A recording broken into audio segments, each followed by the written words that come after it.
Today we're going to build the neck for this body.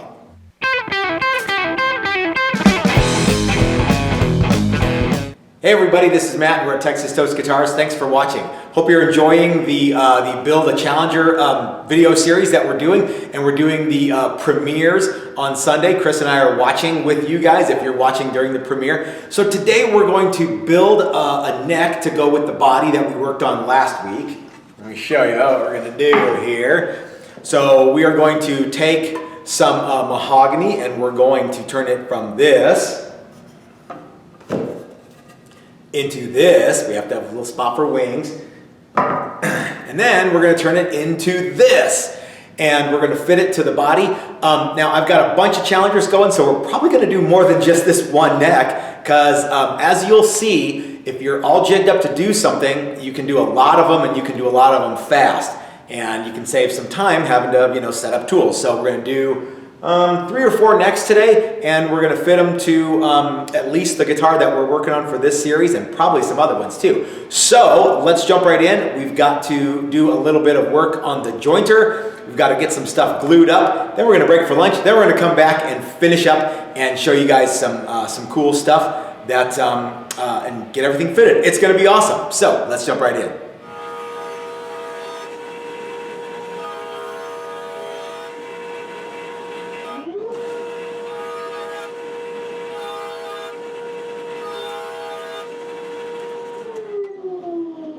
Sometimes if you have a board that's a little too narrow or right on the edge of being too narrow, you can just try to cheat and take a little bit off the side so that you can just glue your wings up. Let me show you what that looks like.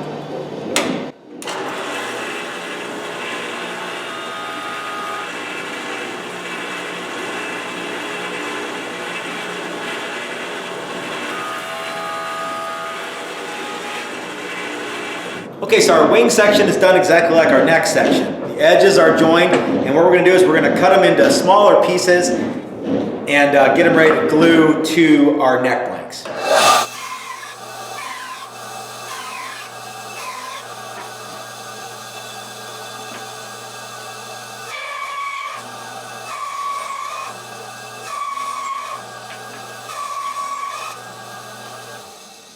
You guys might have noticed I drew some lines on here so that I keep all the blocks the same. So these 2 blocks get glued to one neck instead of this block and this block. You know what I mean? So it's not a big deal, but it's just something that I like to do.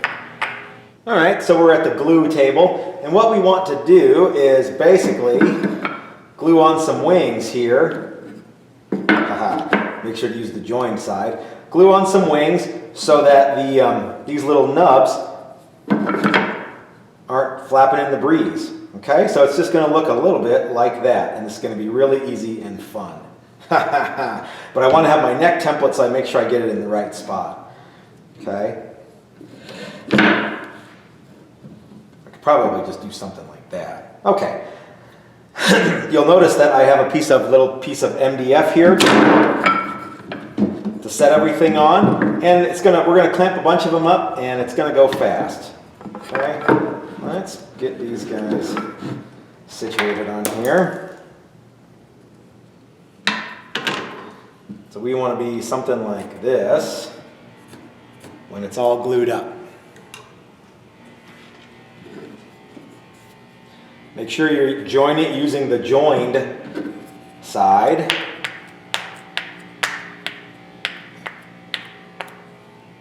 Okay.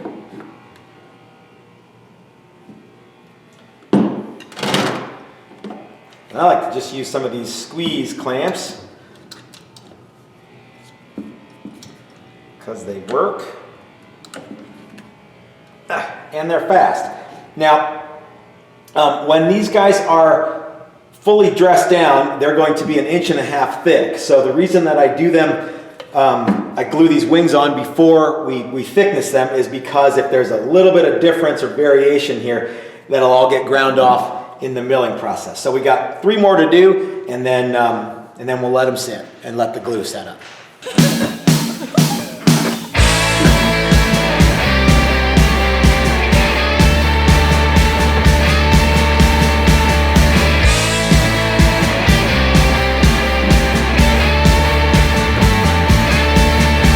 When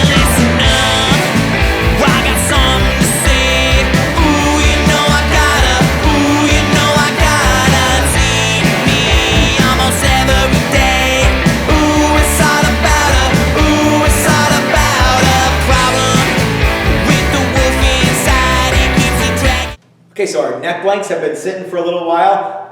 Chris and I went and had some lunch at Dave's Hot Chicken. Woo, spicy.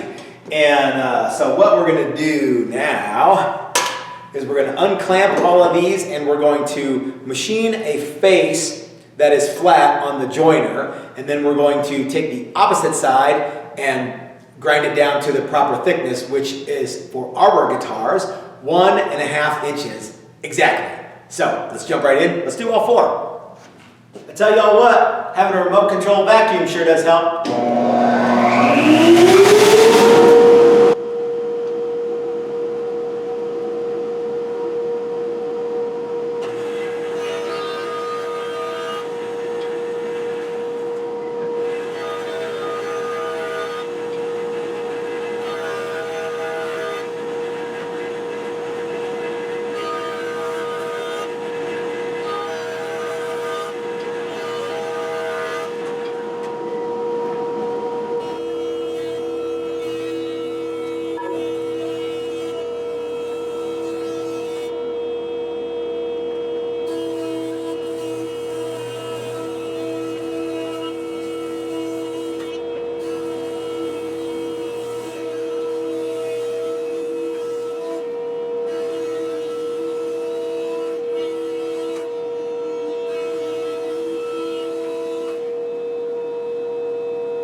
All right, so all of our neck blanks are the right thickness, 1.5 inches. So the next thing we're going to do is we're going to drill 4 1/8 inch holes, 1, 2, 3, 4, and we're going to go about 1/4 inch down on all of our neck blanks with the template double stick taped on. That's going to help us do every other thing from here on out. Truss rod slot, profile, help us index the fretboard later on. So we're just going to go ahead and do that on all of them now. And remember how I said if you do a bunch of them, it makes that setup time seem like a little bit less. So you guys will get it here, what I'm talking about. I'll figure out how to talk one day. All right, let's drill a bunch of holes, y'all.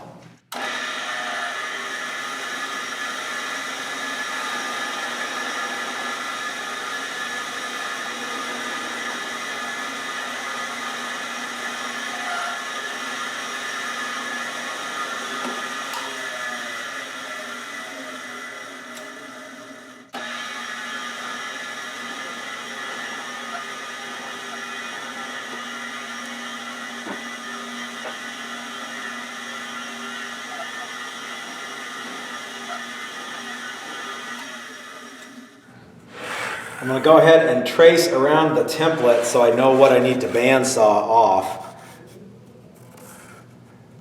Okay. And then we'll take this template right off of the blank and put it on the next blank.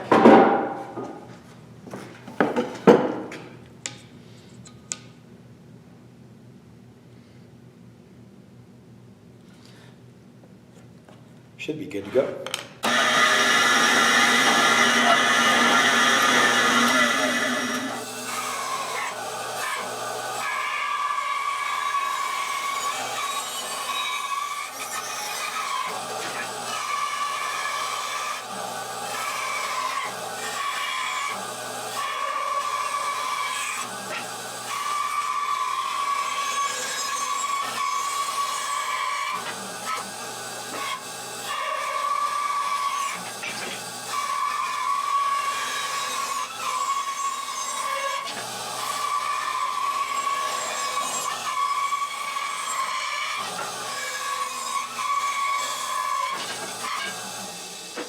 I tell y'all what, when your shop is as messy as mine, you really start to appreciate someone with a clean shop like Steve at Maximum. All right, so all of our necks are cut out and we have holes that will index our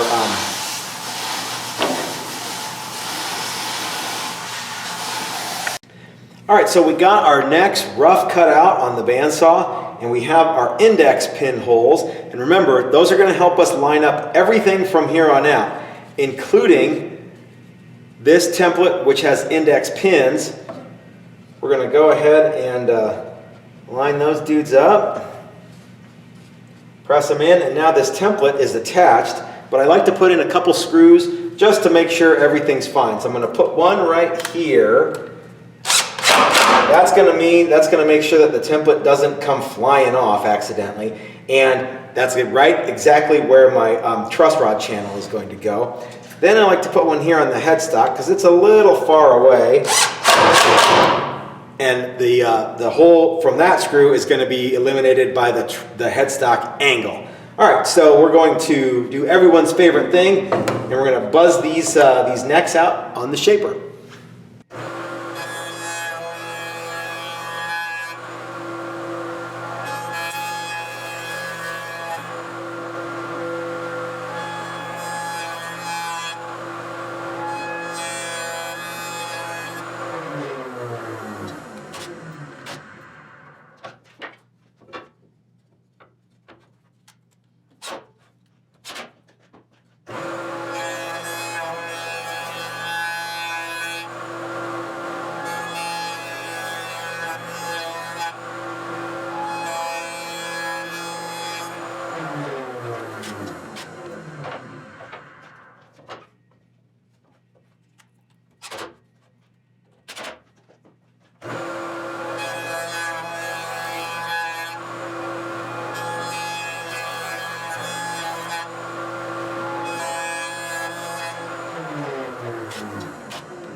So you guys who have been watching me for a while know that the shaper is a monster tool, and it makes short work and smooth work out of shaping necks. But yeah, it's one of those tools where it gets real sporty real fast. So you'll notice that on my template here, I have some paddles that basically keep my hands away from the tool. And if you're going to get a shaper to build guitars, or really even if you're going to use a router table, these paddles will keep your hands away from the cutting head, and that ain't a bad thing. So, okay, so we've got all of our necks are shaped, and now we need to fit them to the body. So let's take one of our necks over and establish which one we're going to use with the body that we've been using, fit it to the body, and make it start to look a little bit like a guitar.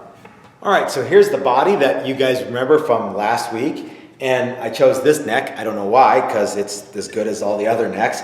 And as you can see, it's not quite fitting in. In fact, we've got about that much meat before it will just drop right in. So what we need to do is we need to take a little bit off here and here so this neck slides in. And we're not talking about much, just a very, very finite amount.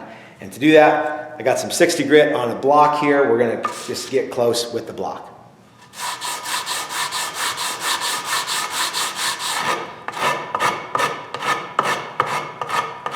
Don't forget the radius is on the ends here.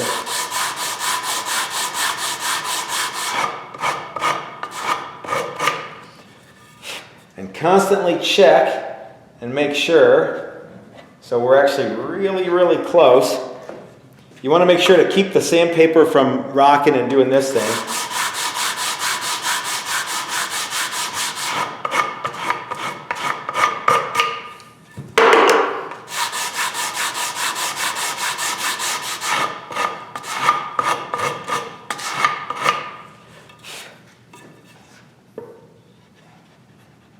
And we're almost there.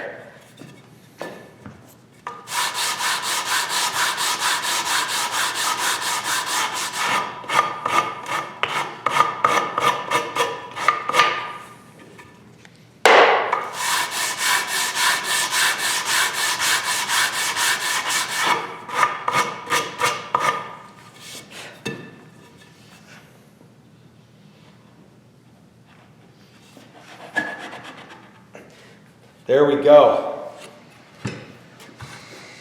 So that's a hand fit neck to this body. Now, I want to make sure to keep this neck with this body because the necks fit properly. Now, you could probably make the case that this neck would fit in all the other guitars, but I fit it to this one, so we're gonna go ahead and match it to this one now. So I'm gonna mark the inside of the neck pocket with a Roman numeral 5. That's a V in case I'm confusing y'all. Then I'm gonna mark the neck with the same thing. Later on, when we have the serial number ready for this, that'll go in the neck pocket after the pickup route's cut. Well, let's go ahead and end this video here. I think this is a good spot to stop. We got the neck fitted and fit. We got the neck fit. We got the neck fitted. The neck is in the guitar. So I've got a bunch more work to do because I've got a few other guitars that need necks too. And this is just the two that I could grab. We've got a bunch of challengers going right now, you guys. So if you want to get in on getting your own challenger, please send me an email, or you can go to our website and you can actually click the Buy Now button. We've got a couple things in stock and a couple of pre-sale deals going right now. So get in and get in on the action, get your challenger going. And who knows, you might just see it in a video like this one. So in the next video, I think what we're going to do is we're going to fit the neck for height. Obviously, we don't need that much neck meat sticking out the top. We'll get a truss rod in here. We'll get a fretboard glued on. We'll have to get the headstock angle put in and drilled for tuners, stuff like that. Once we do that, we can route for pickups. And then this guitar will be, well, it'll be ready to cut the little nubs off. Devin had a question, when do these nubs get cut off? So after all the stuff is done to the body where we need the templates, they get cut off. Unless you guys want to just put some 1/4-inch eye bolts here and some carabiners and have your strap never ever come off. So that's up to you. But this guitar is going to be super cool, and all the other ones that I got going will also be cool. Yeah, so if you guys have any questions about what we did in this video, or if I said you've got some things that you think we should do to this before it's all said and done, please leave them in the comment section. A couple people were like, humbucker, single humbucker, P90, things like that. I still don't know what we're going to do, but we could do any of that stuff. This will be a standard burst finish, because this top isn't like, you know, super stellar, but it's going to be pretty neat with wood binding and neck binding and stuff like that. But yeah, if you have any questions about what we did in the video, or if you've got some comments on what you think this guitar ought to look like when it's all said and done, don't tell me you want the 1/4-inch bolts. Just don't, because I'm not going to do it. Please leave them in the comment section below, guys. I love to interact with you guys. And remember, this is a premiere video, so if you are lucky enough to be watching it when it airs and premieres, Chris and I will be in the comment section hanging out with you. It's probably too late to tell you that now since the video's almost over. Okay, guys, if you like this sort of thing, hit the subscribe button, click the like button, go over to our Patreon page and consider becoming a member. Even $1 a month goes a long way to helping us bring you guys neat content like this. And remember, every video that we're doing in 2022 is inspired by our Patreon members. So, Mike, if you're watching, we might even make Frito pie for the next video. All right, guys, this is Matt at Texas Toast reminding you that if you're so smart, start your own YouTube channel. That's what I did. Thanks for watching, guys. We'll see you next time.